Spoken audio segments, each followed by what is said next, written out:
Bart. So I'd just like to share a little bit more about who Ferrovial Agriman is, since we are new to the region, but certainly not new to infrastructure. We are a global corporation. We've been building infrastructure across the world for the past 80 years, and we have a real strength and forte in public-private partnerships. In the U.S., the North America market, we've been operating here for the past 13 years. Our headquarters is in Austin, Texas, and we opened up an office here last year, so we have about a year and a half in the local Los Angeles area. Just to give you some numbers, some statistics in terms of our local impact, the way we operate is we come into an area, we partner with local contractors and design firms, and we hire locally, obviously. In the Texas area, right now we have $7 billion worth of investments in 3 projects that we've invested in, 3 public-private partnerships, 3 toll road projects. With that investment, we've created about 150,000 jobs, direct and indirect jobs. We have hired about 400, actually it's about 800 DBE and small firms. Some of them are not fully certified, but a total of 800 locally based, Texas-based small firms. And so that's just to show you the impact that we have. We did receive from TxDOT, the Department of Transportation in Texas awarded us the Small Business Advocacy Award for 2013 because we've exceeded our DBE goals. So we are here to pursue the projects from Metro, many of the ones that Roger Moliere is going to be speaking to tonight, and look forward to working with many of you. Thank you. Thank you. Well, thank you very much for being our initial sponsor. Now, tonight we have a treat. Years ago, we saw the concept of the 405, and it went over with different iterations in the 70s, the 80s, the 90s. And of course, it was never the project that ever get funded because everybody wants to build downtown and other places that I like to build too. I like the idea. But the Valley, it's always been a troublesome child. People in the Valley figure out a way why something shouldn't be done, and that's their paramount way of doing business. And then there's other people who say, why don't we have rail? Well, a couple of years ago, Transit Coalition went out. We wrote up some, based upon some suggestions from some of our friends and colleagues, we wrote out a motion, and we took it to 12 neighborhood councils, and 12 neighborhood councils approved our motion. And then we took it to, so we have 12 communities that understood the concept of a rail line along Van Nuys Boulevard, along the 405 corridor. We gave maps and illustrated it and all. And we laid everything out. And the idea was to have a rail corridor. We didn't get into the technology. The newspapers would badger me and say, what kind of is it going to be? Heavy rail, light rail? It's like, that's not my job. That's the job of the folks in the group. You figure out what it ought to be. I just want to get the concept that the Valley says they need something between the Valley and West LA. That's the thing that lets the project go. It lets it get into Measure R, Measure R.2. It lets it get into private-public partnerships because the public isn't warring and being against something. And that was a really important thing. So when the newspaper would call, then I would say to our website, to go to our website, you can see the resolutions from the 12 neighborhood councils, Valley votes, some of the community groups, and all of a sudden, the Daily News, instead of bashing and saying nobody wants it, reported that Texas Transportation Institute said that the 405 was one of the busiest freeways in the world, and the Valley communities have signed on to resolutions. They'd like to see a solution to this. So fast forward, we have Measure R. There's $1 billion in the project, maybe $180 million for Van Nuys Boulevard, and way not enough to do a multi-billion-dollar project. And somewhere, I guess around 2008 or 9 or somewhere around there, the concept of private-public partnerships came about. I'll let Roger explain a lot more about that. But the idea that they could be brought to Southern California and perhaps implemented, it had been something that had never been done before. So I believe the CEO of Metro appointed Roger as the head of the Public-Private Partnership Initiative. And here we are today. So I'd like to introduce Roger Moliere, and I'll tell you a little about myself. Yes. Hopefully this will work. Well, the scary thing is, after the introductions, I know there are a number of people who know a lot more about public-private partnerships than I do. So, but Bart promised that there be no hard questions.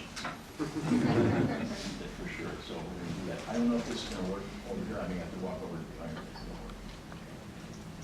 fire. Although there are a lot of people here that know a lot about public-private, maybe some of you don't. So just a brief word about what they are, what they do, and maybe clear up some misconceptions. They are new to California. They're certainly not new around the world. Started in lots of different parts of Europe, hence a number of fine Spanish companies, including Roger. One of the reasons I think that it did not catch on so quickly here is that while there is one Spain and one Germany and one country, other parts of Europe and South America and Australia and Canada, is that there are 50 United States. So each state has to pass special legislation for the most part. They do vary, and so it's been a little slower to catch on, although now it's gaining tremendous momentum. Number of projects in Texas, North Carolina, a number of other states.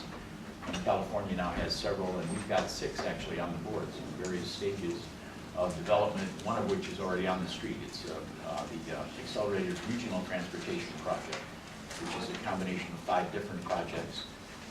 What P3s have in common, I guess, and let me go even backwards a little bit further. I think you're all familiar with design bid, build, and design build. P3 is the next iteration, the next extension. So to take a true design build, the way we look at them, it's really a real alphabet soup. It's a DBFOM, design, build, finance, operate, and maintain. There's an old saying in public-private partnerships that if you've seen one public-private partnership, you've seen one public-private partnership. They're very different. They all vary. Some of them have all public funding. Some have a combination of public and private funding. Some are totally privately funded. What we're going to talk about tonight, and the reason I want to go into a little bit about what P3s are and aren't, is really an extension, one of the furthest extension of P3s, and that is the use of a PDE, or a pre-development agreement, which gets the developer in very, very early in the process, even sometimes before, and often before the environmental is even done. What happens in a P3 are 2 or 3 things that are very positive from our point of view. I'm sorry, ma'am. Can you hear me okay? Could you speak a little louder? Sure, I'll do my best. Thank you. A couple of things that the public sector is not very good at are managing very big projects and containing cost overruns. One of the real signal aspects of public-private partnerships is assigning the risks of those kind of things and others to the sectors that can manage them the best. For example, big public projects almost invariably, and they're over 300 million or so, have trouble with cost overruns. They have trouble with late delivery. And really that is often a combination fault, and when things start to go wrong, the process becomes political. It's not managed very well because people go to the various parts, various board members, people in power, mayors, and all plead their case, and you end up with 6 months of delay while you figure out whose fault, and the finger pointing goes on.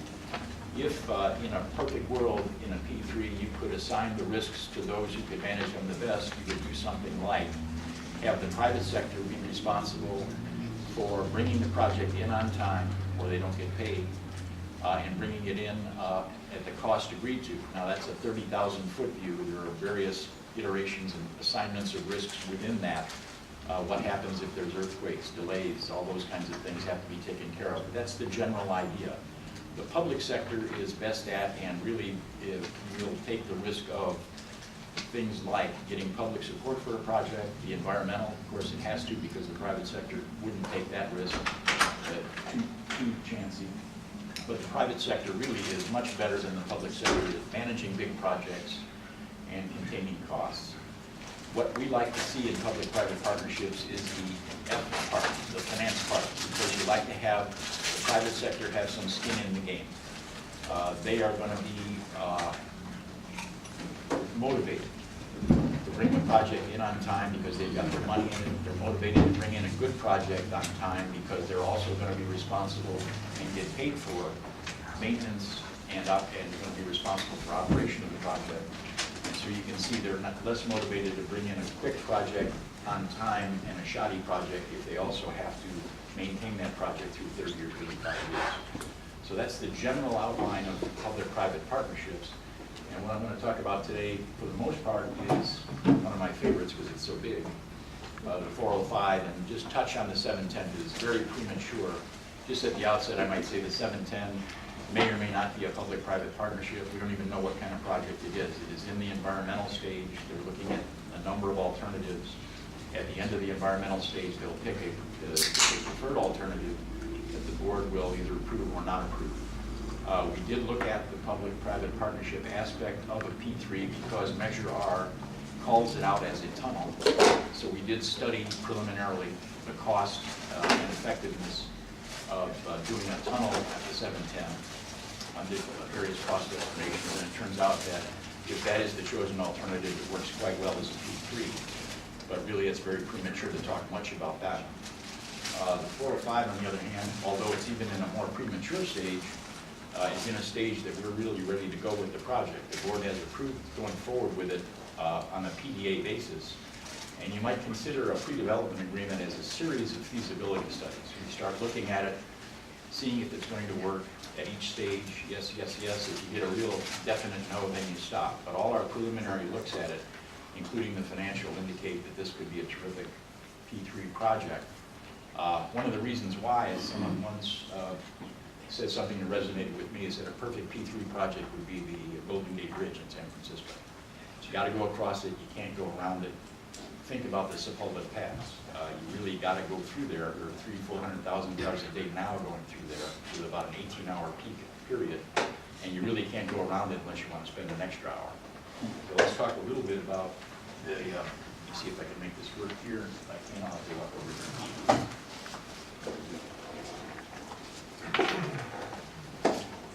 Yeah, good those slideshow play. Yeah. And some of the kids up there, they're good. Anybody know how to put it was working. So, I need an IT guy. all right, just, it's the hardest part of all engineering presentations are getting PowerPoint to work. It's okay.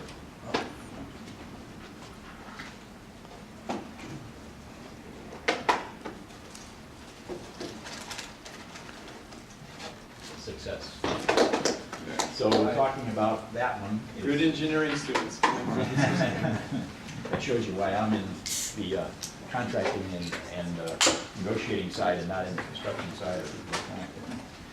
Let me see if it'll work from here now. The idea is to create initially a link through the pass, eventually from San Fernando Valley and the west side through the airport. So the ultimate concept is really about a 21-mile stretch, but because it is so big, there's no question that we're going to have to do it in stages, and picking on the part that works the best for a variety of reasons that we'll talk about. We fasten on the middle portion of this, which is roughly from the 110 to the 10. The difficulty, of course, with this, as Bart alluded to, is that this is not a funded project at this point. And so really the only way that we can really get much done is to figure out a way to get funding in advance of what is really going to be available under Measure R and the other funding sources we have. There is $1 billion allocated in the third decade, which means about 2039 to do this whole project, a $20 billion project, which means you're really not going to do it at all unless you figure out a better way to do it. We've studied, our planning department has studied a lot of different alternatives, partial measures, that kind of thing, but none of them are really going to give much relief to this corridor. There's about 500,000 vehicles a day now. The peak, Metro Rapid, which we call rapid for reasons other than it being on the 405, takes a little over an hour to go 13 miles. It's one of the most traveled highways in the United States, extraordinarily congested, and the peak demand really is between the 101 and the 110. almost half the trips go right through this segment. The board authorized evaluation of all our P3 projects a couple years ago. This wasn't really one of the original ones we looked at, but as it started to dawn on us through looking at various alternatives, we started thinking, gee, this is one that maybe we should take a look at, even though it's a third decade project. And normally, we wouldn't start looking for P3 projects until they were at least in the environmental stage or close to it. We had some identifiable sources of funding. It's probably, the way we look at it, going to be a mega concession, maybe with revenue risk transfer, and the estimated costs for the $30 billion for the ultimate build-out ranges down to about $10 billion for this middle portion, according to our initial estimates. Again, this is potential transit connections. This will be available, by the way, on our website, so those of you don't have to take notes and read all this, but there are lots of highway connections, but it is essentially a standalone system because although it will connect with other parts of the transportation network, it will not be an extension of the existing subway lines per se. One of the difficulties, for example, with using P3 on things like the subway to the sea is that it's an extension of an existing line. And remember, we talked a little bit earlier that these only work really well if you can also wrap in operation and maintenance. You really can't take an existing line and have it be maintained by Metro with their union contracts and then say, okay, the next piece is now going to be a privately operated and maintained part of the system. So really we discarded fairly early extensions of existing lines, although we may still look at P3 for some elements like the station vertical elements, escalators, elevators, those kind of things, which are extraordinarily expensive and difficult to maintain. So we're really looking principally at highway projects and some standalone transit projects. This happens to be, in our estimation, both. And so what we're looking at is an initial concept is a combined toll highway and rail tunnel, eventually from Silmar to LAX. The dynamic pricing structure for sure, because this is going to be one where, although there's lots of traffic, there are some lulls, so there'll be an initial pricing structure that we estimate now is going to average, in order to make the project work, something like $11 or $12 as an average. And you consider this is 5 or 6 years in the future, that's really fairly inexpensive. You probably will also have premium rail transit fares as well. And as I said, the initial phase, about a 10-mile, maybe 11-mile stretch between 101 and 110, with future extensions going north and south. So that's kind of what we think it may look like. Again, a combination tunnel, it may be 2 tunnels, maybe 1 tunnel. But this is the kind of thing that we are able to kind of conceptualize and get started because of the use of a pre-development agreement concept, getting the developer / concessionaire in very early.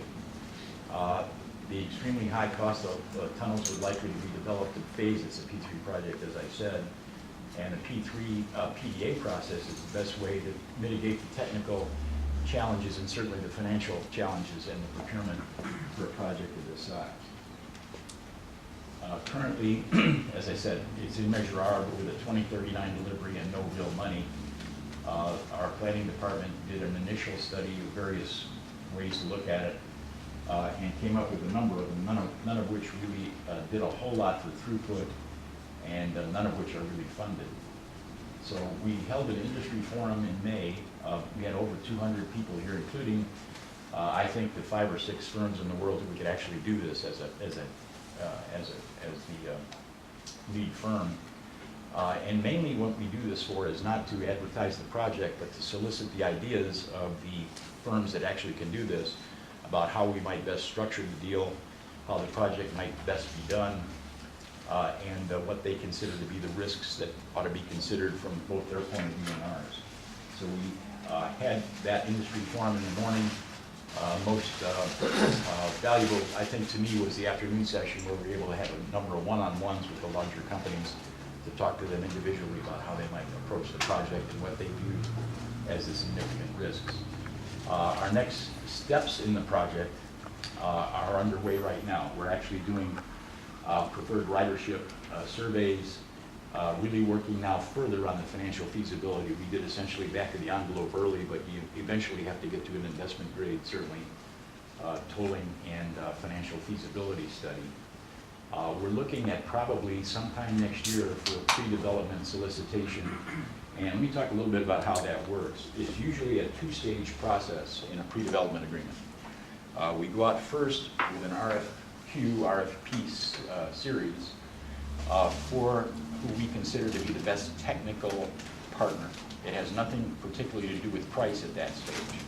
We're really looking for someone that we believe has the best technical expertise and is able to design the project from a very early stage, essentially do the value engineering as they go to make it really a really good project.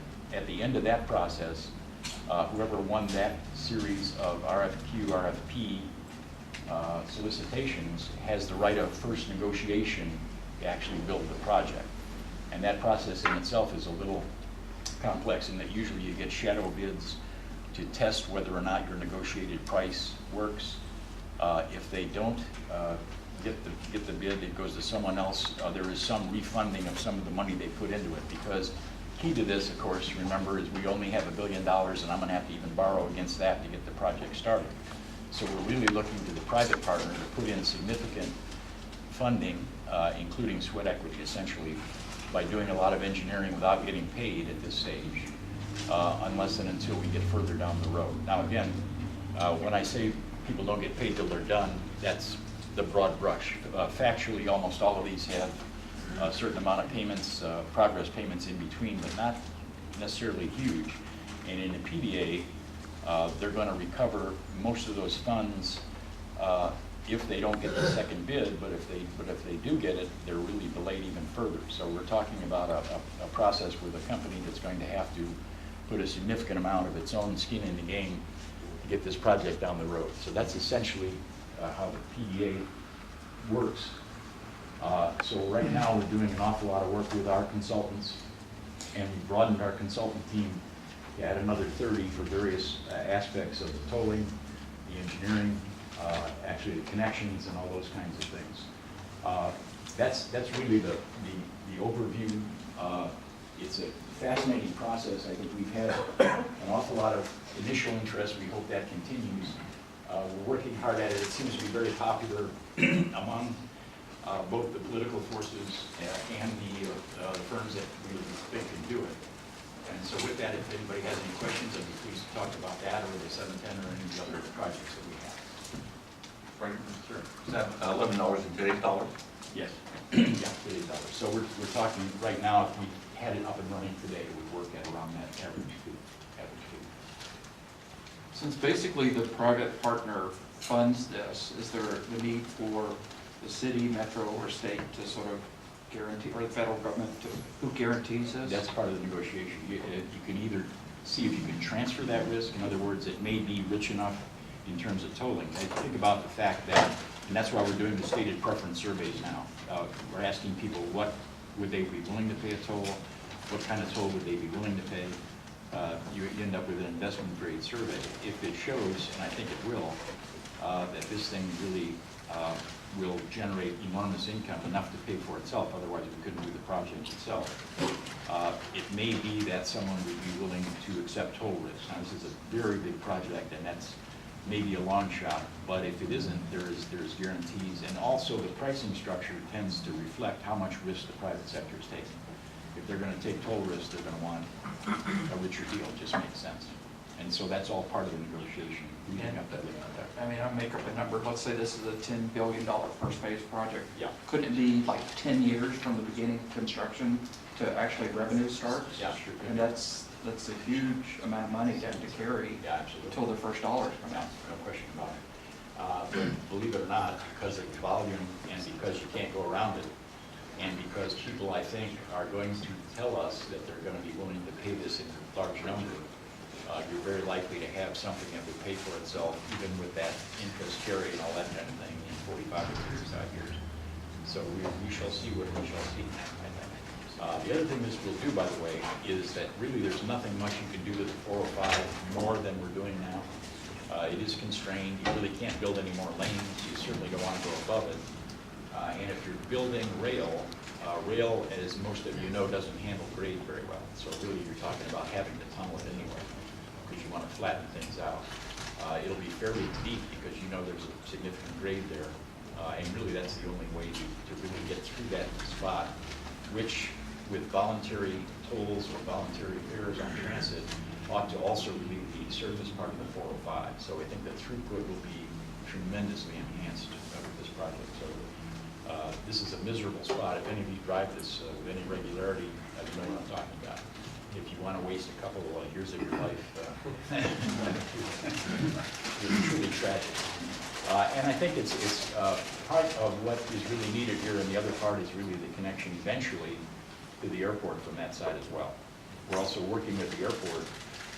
One of the myths about the airport and why the Green Line and nothing goes to the airport is that they vary. Somebody said, well, there's a taxi conspiracy and they stopped it, and everybody else died. Well, factually, what really happened, does anybody from the airport here? Good, I can talk badly about it. When the Green Line was built, the airport was in master plan number 6. And they were going to do a people mover, and they said, don't go there because we need to do a people mover. They are now on master plan number 742B, I think. So they're still not figuring out where things are going to go. We'd love to get to the airport, and there are possibilities of using some form of P3. You know, there are things like the one in London and some sort of system that may get us to the airport, but eventually this corridor will also go to the airport as well. And is this built using a super gigantic TBM? Yeah, actually, if you take a look, there's a project going on right now in Seattle, and it's on the web. You can actually see it live, and it's not too dissimilar. It's a big old tunneling machine, very big, and technology now has advanced enormously in the last 10 years, certainly even from before that. And I think you've got a perfect example here, building tunnels all over the place. They are very little subsidence. They go quickly, they're tough. We did a smaller version of that, of course, with the Gold Line, which came in under budget and faster than predicted, and there was no loss of any work days for safety violations. I mean, the tunneling now is just incredible. So just doing some quick math, Roger, if there's 500,000 trips, $10 a trip, possibly 500,000, 5 million a day, works out to about 15 billion over 30 years is about the potential. I think a little more than that, yeah. Okay, 15.2. Yeah. I just made that up. And we're really talking about something probably a little bit longer than that in terms of total. Yeah. Tolling and maintenance, so 15 to, Yeah, you so remember it's a 15 to 20 billion dollars in potential revenue for the French Yeah, I think franchisee. so. One of the other things to think about, by the way, and I probably glossed over a little bit, the maintenance operation portion of this is when you're really looking at whether a project should be a P3 or could be a P3, and every project doesn't lend itself to this, by the way. It really forces you to look at realistic costs, because what you're looking at is life of project costs, not construction costs. I think sometimes we do phantom budgeting. When you see life of project costs going through Metro, it's really construction costs. So a $700 million, $800 million project is really a $3.5 billion project, because over the course of 35 years, you've got to maintain it, you've got to change out equipment, you've got to operate it. So what really happens is this forces you to look realistically at what the cost of the project is over time. And so that's really the decision point. You look at it as a value for money proposition, and you also do a public sector comparative. We do the second part of that is you say, what if we built this as a design build, and what would that cost be? And you look at it as a P3, and if it's cheaper, that gives you the go-ahead. And literally, if you get the right kind of project, often you're 20 to 25% cheaper doing it as a P3. It also allows tremendous acceleration. The RD project that we're doing is jumping by about 2 decades from what we would otherwise do. We do have the money for that by and large with a very small tolling component, but the money comes much later. So by using a P3 technique and private financing, we're able to start that now instead of in 2029, 2030. So you really get it. It's really a delivery system. It is not by and large a funding system, right? P3 doesn't create money. It's a financing system. Where you get money is if you have a tolling component, and it does in fact add to, but it's really public money, just like any other project at the end of the day. It doesn't create new dollars, but it allows you to accelerate and allows more efficient delivery. The other positive we see consistently is that by having unified project management, you avoid things like the big dig in Boston. When a tile falls down and kills somebody, what happened there was, well, it's the glue guy, it's the design guy, it's the tile guy, it's the installation. But here it's the contractor. It's his responsibility to make sure it works. And when you have that, it really tends to work a heck of a lot better. And I think experience in Europe and now in the United States is really starting to show that.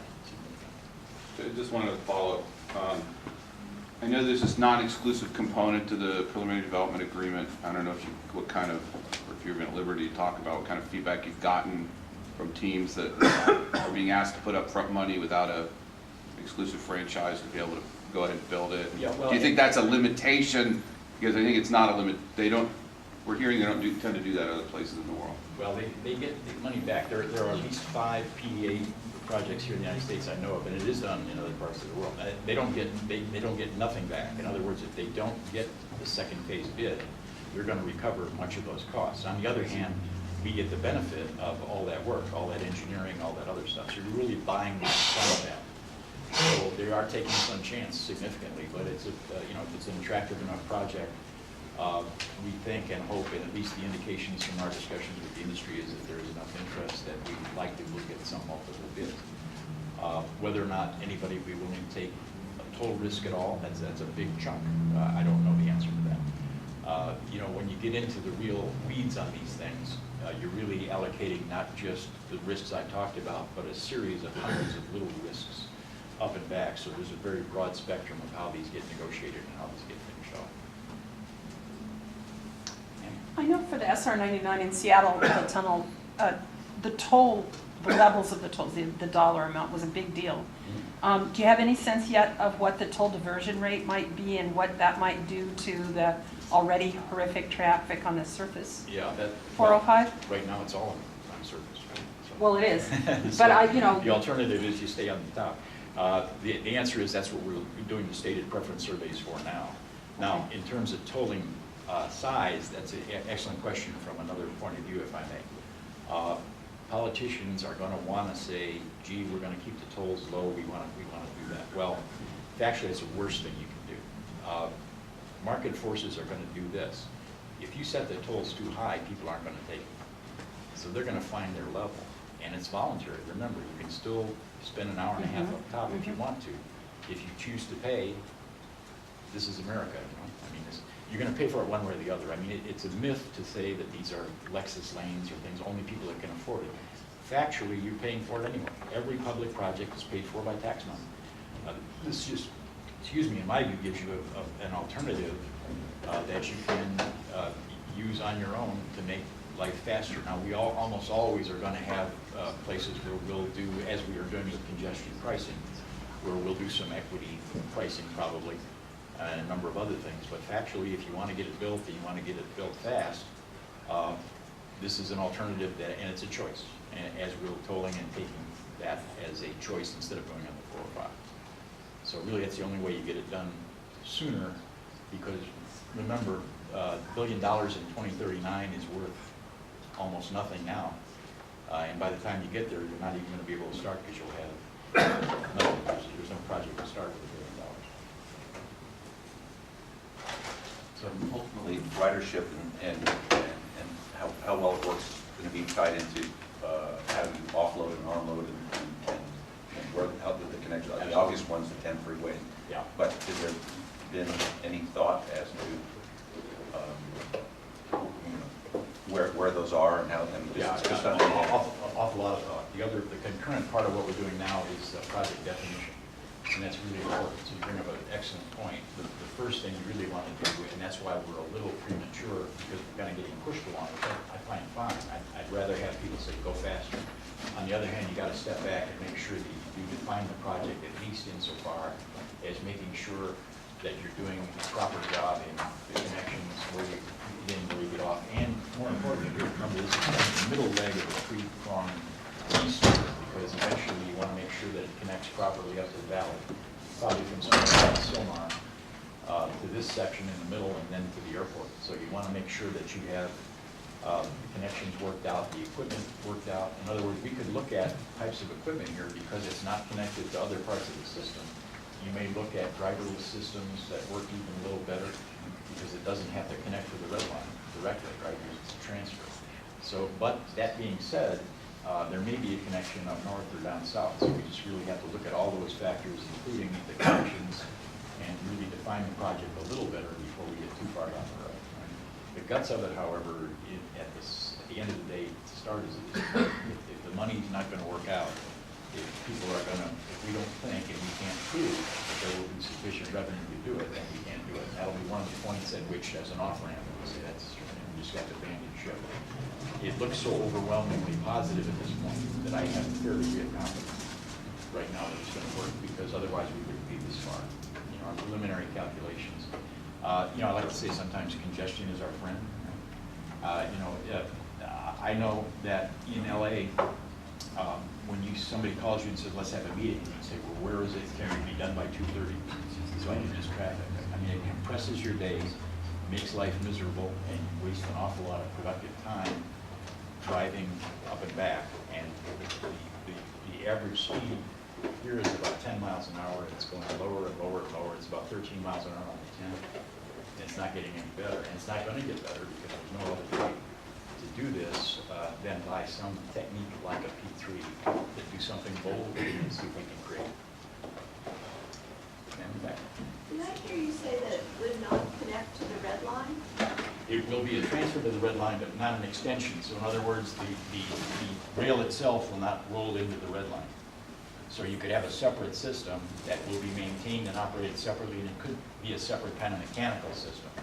So you'd have to get off and walk someplace else if they wouldn't have share a station? Oh, yeah, have share stations. They would share a station? Yeah, yeah. Yeah, you would do that. But it just would not connect on the same track necessarily. We may choose to do that anyway, but that's at least an option we're looking at to make it a fully separate system in that sense. In any event, it can be operated and maintained separately, even if it's connected at that stage, because then we're So talking about. there'd be different fares involved with each ride? Well, the other thing that's happening is we're evolving with our fares. With the advent of the tap card finally starting to work, you're going to probably see at some point in the near-term future zone fares, connection fare, transfer fares, all on one card. Right now, it's very awkward, and you could ride from the Valley to Long Beach for the same fare. That's unusual in today's day and age, and so you're probably going to start seeing zone fares now that you're able to do that technologically. Not tomorrow, but within 3, 4, 5 years. There's certainly a movement toward that. I assume the interoperability to the 405 is pretty minimal, at least in the middle. Yeah. Yeah, there's really not a lot of rail connection like that, so you're really you're talking about the ends. But certainly we've got to look at all the connections, and who knows what happens as we start to build. If we get, there may be a son of Measure R, you say, which you call J or K, or whatever we call it, that may work. But I tell you, the thing that's really another nice thing about P3s is there are diminishing sources of certainly state funds and federal funds. We're essentially a self-help county. We're building a lot of highways. Caltrans is really mostly in the maintenance business, and even there they're having trouble coming up with the money. So really, we're really left with us being, now remember, this is the most populous county in the country. The population of LA County is bigger than 42 states. It's slightly smaller than the state of Ohio. You've got a lot of people here and a lot of cars. Everybody's got 2, 3 cars. Family, you've got 5 people in the family, 5 or 6 cars. Everybody takes 10 trips.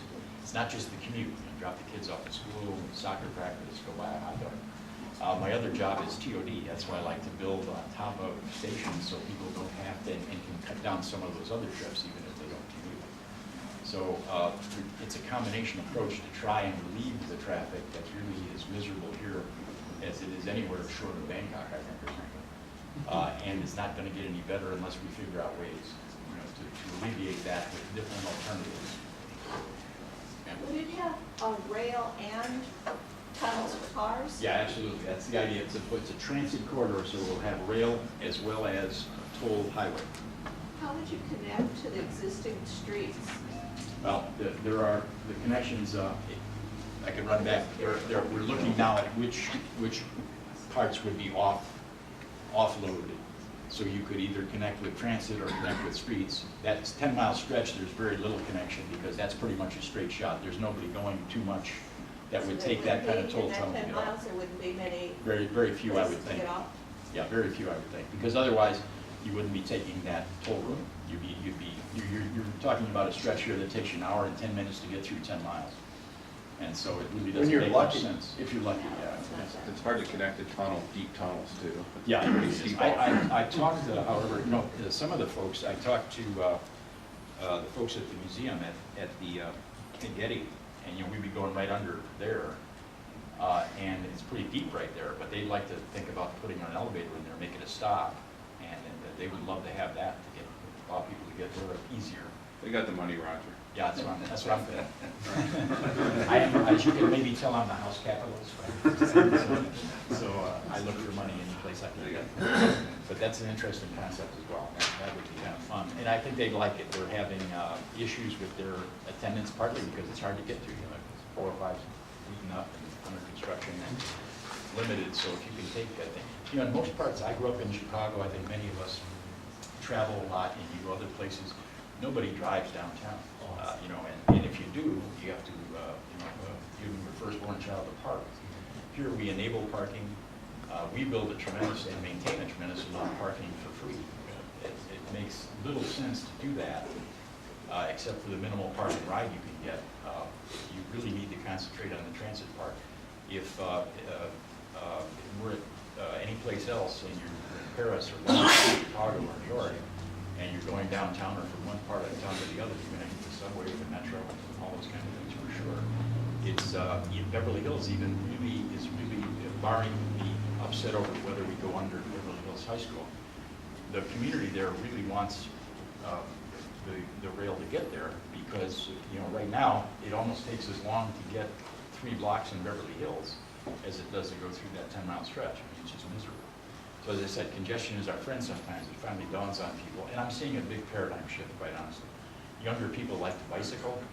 They don't want to have cars and maintain expensive cars. Gas is expensive, everything's expensive. If you can get rid of one car, you're saving $7,000 or $8,000 back after tax money, putting it back in your pocket. And for people on limited income, that's extraordinarily important. I think that's so all these factors, I think, conspire to hopefully make this a successful project. I think it's certainly would be one of the signal projects in the world. It's a massive project. It will do more for traffic than most anything I can think of in any given spot that you can do it around the world. So it's a fun thing to look at, and hopefully we'll get there. Yes, sir. Are you crossing the earthquake faults? For sure. Yeah. That's one of the reasons why it goes under Beverly Hills High School, by the way. This is once you go down, when you go across an earthquake fault, the tunnel people here will tell you that. You want to go this way. You don't want to parallel it. And so if you go down Santa Monica Boulevard, you're doing exactly what you shouldn't do. So you want to go under Beverly Hills High School, which, by the way, has a working oil well and a bunch of shafts down there. 120 shafts. Yeah, and we'd be so deep, by the way, that they could still build 5 floors of underground parking before they hit the top of the subway, which nobody builds. I think it would be more stable if we went under there. But if you've seen the video of the school blowing up, it's Hollywood for you. You mentioned there are a handful of contractors who could deal with a project of this size. Yeah. Who, I mean, well, obviously, I expected that one to be on the list, but Dragados. The Gatos from Spain. There's a lot of Spanish that like to build tunnels in Spain. Macquarie, Canada, Skanska, maybe. Samsung, of all people. Samsung, the television's nothing for them. They're a huge builder. So those kind of people, I really think there are only 5 or 6. And usually the financing is club financing. It's not just one. It's a combination of banks, Goldman Sachs of the world, those kind of things. This is a lot of money. So you're going to get a lot of that. Just to follow up on your solicitation process, you had these letters of interest from the industry outreach and gotten your input from the industry. Yeah. So then next year you're going to go to a more formal request for qualifications then, be an RFQ, it'll be scored, ranked, and a winner will be selected based on qualifications? Yeah, we narrow it down to a short list. This is generally probably what will happen, because it's such a big project. Probably, we may go directly to an RFP, but likely go to RFQ first, narrow it down, then go to an RFP. Even responding to these is expensive. You know, you know how that goes. So sometimes an RFQ is good because you're not just in a beauty contest where you got to spend hundreds of thousands of dollars and not get it. Millions of dollars. It's a little cheaper, and then you narrow it down, then you can spend a lot of money. So narrow it down to 2 or 3? Yeah, you'd like to not have more than that. Yeah. Okay, I'll make a note, not more than 3. Not more than 3. Okay, I'll vote yeah. I have two questions. I was wondering if there's another tunnel, large bore tunnel similar to this that has multi-layered transit like that? That's why we're looking at probably maybe 2 tunnels rather than 1, but maybe a separate rail tunnel. But multi-layer looks like it would work. You may know more than I do. It's not a tunnel, but it's the Columbia River crossing is proposed multimodal. It's a double deck truss, which will have highway, light rail, pedestrian, and bike path. And the second question was, is it a consistent tunnel? Does it break at any point? Does it go above grade at anywhere on the 21 miles? Because you're going through this, you're probably pretty much going tunnel all the way. Yeah, I think it would be around the 3rd or 4th longest tunnel in the world, right? Yeah, it's a long one. Well, there's some huge ones in Europe, but really Switzerland has some very yeah. channels long. But it's a big one. Yeah, and its diameter is going to be very large. No matter if it's 1 or 2 tunnels, you'll have a very big bore, large bore tunnel. Sure. If there's separate tunnels, okay, for the road tunnel, would the road tunnel just be like a traditional 2-bore or just be a single bore? That's what we're going to let the engineers figure Okay. out. And that's one of the things that happens when you do a design bid build. The public sector pretty much designs it. Design build gets you a little further because maybe you go to 25 or 30%, and then you get the engine. This one we're going to go very, very early. You may only go 15-20% plan. I don't know, maybe less.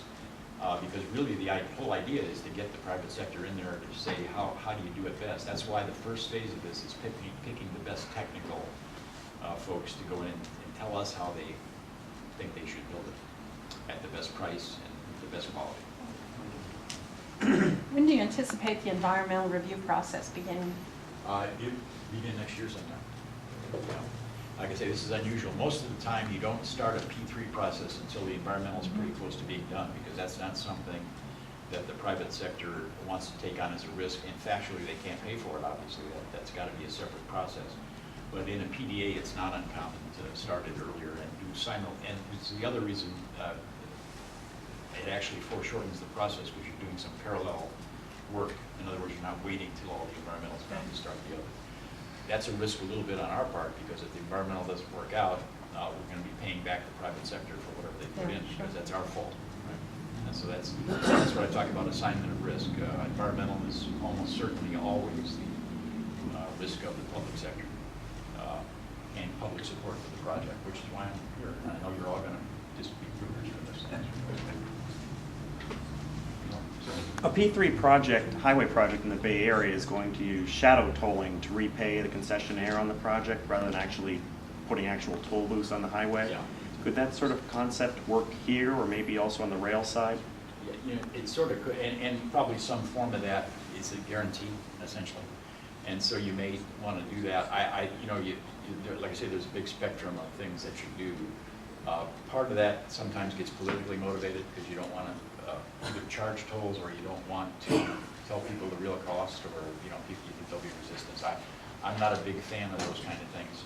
There are all kinds of projects, by the way, that have P3 application that aren't tolled. I mean, you may choose to use a P3 just for the delivery acceleration. You may have the money available, but not today, so you're going to pay somebody later. It's public money. It's already is largely there's very little tolling.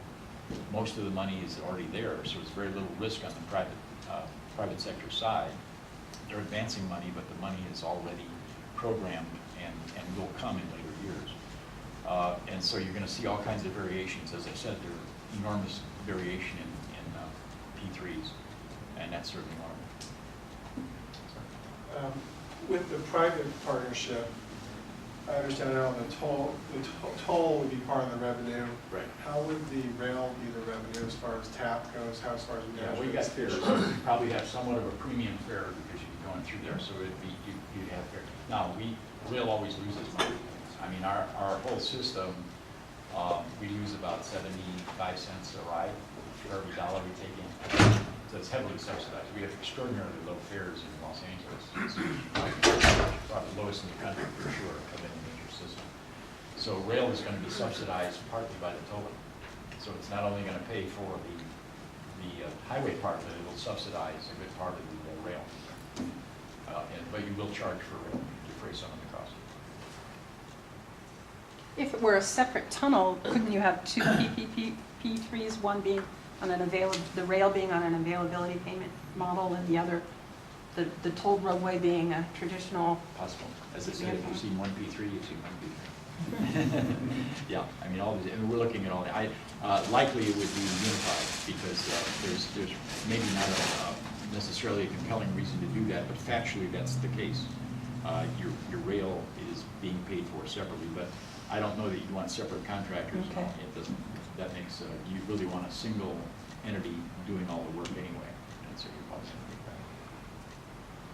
Okay, I've exhausted everybody's questions on that. Is it gonna go right under the 405? Pretty much. Pretty much? Yeah, pretty much. Any part under Sepulveda? Could be. Could Yeah. be. Yeah, it could be. It's nice because you don't have to, the other nice thing about this, by the way, is I don't have to deal with Caltrans. I'm dealing with Caltrans now. And by statute, if we're doing something on a highway, they gotta be our partner, and they're not easy to work with, if I may. So if it's under Here, we're under there, all I gotta do is connect with them on both ends. It ain't part of the Caltrans system, so I can largely ignore them. It would give me great pleasure. Okay, one more? Can you expand on maybe, or have any insights on the possible new measure that may come out for an extension of the existing Measure R? Yeah, well, they're doing, you know, it almost passed, even with some goofy opposition against all odds on a quick basis a year ago.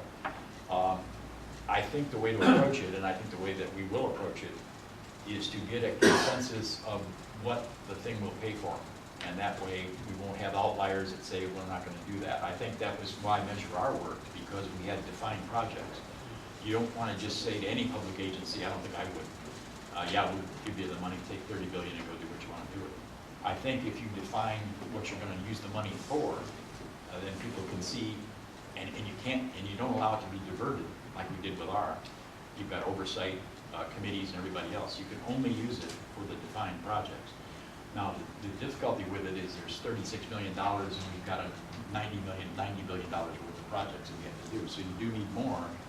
And so if the citizens feel that we're going to use the money wisely and for defined projects, that's really the idea. And you're likely to see maybe some effort, certainly within 2 years, maybe as soon as a year from now, to try and get an extension. So for the environmental process that you brought up that may be, and I've seen some language in board reports about possibly winter of 2014. Yeah. Do you have any, is that still accurate, or will there be some sort of solicitation mid-year? That's probably still pretty accurate. Again, we're at a very early stage, so it's hard to put actual dates on it because as we learn more, you get more accurate. But I think so. I think we'll have it out by next year. I really do. Ma'am? Would that be a separate? The environmental? Yeah. Oh, yeah, we do the environmental separately. You have to by law, so. Okay. Yeah, that would come out, but simultaneously we would be hopefully working on a PDA with the contractor on the rest of it. And sometimes the contractor can contribute knowledge certainly to they can't do it, they can't be paid for it, they can't pay for it directly, but it's nice to have everybody there because as you run into these things, it's good to have input from both sides. I kind of like having the idea of having the concessionaire, the developer, in the project very early for lots of reasons. One more? Will Caltrans be the lead on the environmental, or will Metro be the lead? The answer is no. The difficulty is by statute, if you're on the highway, they've got the authority and they technically have to run things. They're not putting any money in it, it's all our money, it's all our work, but they still want to run things. You know, take a hint. And they're holding on. There's opposition to P3s. There are people who have tagged the professional engineers think they're going to lose work. I think that's not really the case. But there are going to be people that'll say it's not going to work, P3s don't work. Well, P3s demonstrably work throughout the world. They now demonstrably work in the United States. Every project is not a good candidate for a P3. The best projects, the best candidates for a P3, in my mind, are really the technologically challenging, complex projects that benefit from having somebody in there early that knows what they're doing and doing the job and constructing them carefully. They're not easy to put together. They're extraordinarily complex, and they're more expensive up front.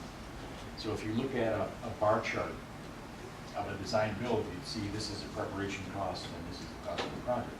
If you look at a P3, the preparation cost is much higher, but the cost of the project is correspondingly lower. So if you do the value for money analysis on a properly conceived P3 project, you should have a total life of project cost significantly lower than doing it in another method. That's why you do, as I mentioned, the public sector comparative and the value for money analysis. Okay, I think one more and then we'll go. Sorry, I have That's one. okay. In terms of an additional measure, fundraising measure, Yeah. will you pursue that even if none of the bills in Sacramento that are attempting to lower the threshold are successful? In other words, if it still requires Yeah. a 2/3? Yeah, probably. I mean, it's not my decision. That'll be the board's decision. They'll have some spirited debate about it. One of the ideas was just to extend it longer, and if you have it does have a sunset, even the current J. If you extended it longer, that gives you a heck of a lot more money and room for work. If you added more and lowered the threshold, then you got a significantly higher chance. I am just heartened by the fact that more than 2/3 of the people voted for Measure R to start with in the teeth of the Depression, and this last time came within, a whisper of passing, even at the 2/3 margin required. That's remarkable. So the citizens of LA ought to be congratulated for their foresight. Not just because I like to build stuff, because I got lots of other stuff to build, but I just think it's good. I'm really a true believer. I do not think we can afford not to have a really robust public transportation system here. You're going to end up with real gridlock, and you're going to have a third world. The telecommuting doesn't do a whole lot, but people need to get together, people need to visit people. Very few people live where they work. It just doesn't happen. So you got to get around, and we got to figure out a way to get people around without taking most of their day to do it. Again, thank you very much. I appreciate it.